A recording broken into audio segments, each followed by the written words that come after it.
ఉత్తర బంగాళాఖాతంలో అల్పపీడనం ఏర్పడడంతో రెండు తెలుగు రాష్ట్రాల్లో భారీ వర్షాలు కురుస్తున్నాయి. ఇవాళ తెలంగాణలోని పలు జిల్లాల్లో భారీ వర్షాలు కురిసే అవకాశం ఉందని వాతావరణ శాఖ తెలిపింది. అల్పపీడన ప్రభావంతో గంటకు 30 నుంచి 40 కిలోమీటర్ల వేగంతో ఎదురుగాలులతో కూడిన వర్షాలు పడతాయని హెచ్చరించింది. గత వారం రోజులుగా కురుస్తున్న వర్షాలకు జలాశయాలు, వాగులు, చెరువులు పొంగి పొర్లుతున్నాయి. దీంతో పరివాహక ప్రాంతాల ప్రజలు అప్రమత్తంగా ఉండాలని అధికారులు సూచించారు. అటు హైదరాబాద్ లో పలు చోట్ల వర్షాలు కురుస్తుండటంతో రోడ్ల మీద వరద పెరిగి ప్రయాణికులు తీవ్ర ఇబ్బందులు పడుతున్నారు. శుక్రవారం ఉమ్మడి ఆదిలాబాద్, వరంగల్, ఖమ్మం జిల్లాల్లో భారీ వర్షాలు కురిశాయి.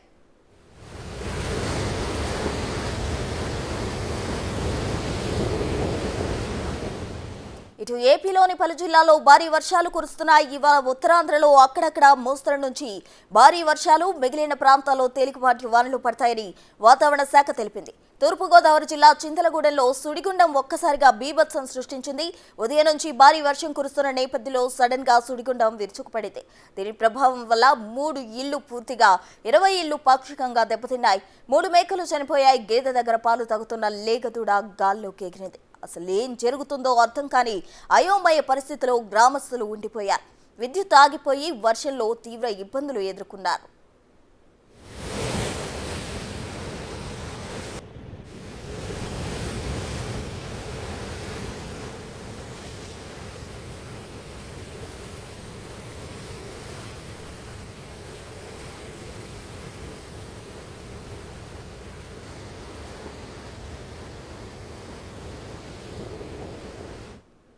ఏపీలో వర్ష బీభత్సానికి సంబంధించి పూర్తి డీటెయిల్స్ మా ప్రతినిధి రాజు వైజాగ్ నుండి అందిస్తారు. రాజు,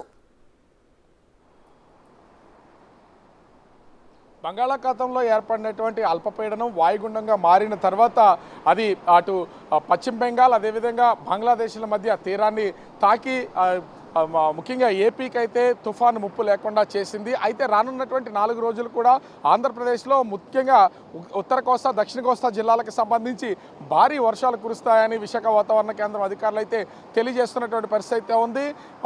తీరాన్ని అంటే వాయుగుండం తీరాన్ని దాటేసరికి మనం చూడొచ్చు, సముద్రం కూడా అల్లకల్లోలంగా మారినటువంటి పరిస్థితి అయితే కనిపిస్తుంది.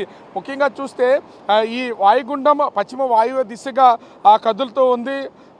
ఇది జాంషాద్పూర్కు దాదాపుగా 120 కిలోమీటర్ల దూరంలోనూ, అదేవిధంగా రాంచీకి 20 కిలోమీటర్ల దూరంలో కేంద్రీకృతమై ఉన్నటువంటి ఆ పరిస్థితి అయితే కనిపిస్తుంది. దీంతో ఆంధ్రప్రదేశ్ వ్యాప్తంగా భారీగా వర్షాలు కురుస్తాయని విశాఖ వాతావరణ కేంద్రం అధికారులు అయితే తెలియజేస్తున్నారు. ముఖ్యంగా ఉత్తర కోస్తా జిల్లాలకు సంబంధించి అంటే అటు శ్రీకాకుళం, విజయనగరం, పార్వతీపురం, మన్యం జిల్లా, అల్లూరు జిల్లాలకు సంబంధించి భారీగా వర్షాలు కురిసే అవకాశం ఉందని వాతావరణ శాఖ అధికారులు అయితే తెలియజేస్తున్నారు. దీనికి తోడు చూస్తే అటు ఈ పార్వతీపురం, మన్యం జిల్లా, అదేవిధంగా అల్లూరు జిల్లాల్లో ఏజెన్సీ ప్రాంతాల్లో కురుస్తున్నటువంటి భారీ వర్షాలకు సంబంధించి ఈ వాగులు, వంకలు పొంగి పొరులుతున్నటువంటి పరిస్థితి అయితే ఉంది. అనేక గ్రామాలకు రాకపోకలు కూడా కట్ అయినటువంటిది అయితే ఉంది. కొన్ని గ్రామాల్లో నుంచి నిత్యావసర వస్తువులు తెచ్చుకోవడానికి కూడా అటు ప్రజలు తీవ్రమైనటువంటి ఇబ్బందులు ఎదుర్కొంటున్నటువంటిది అయితే చూడొచ్చు.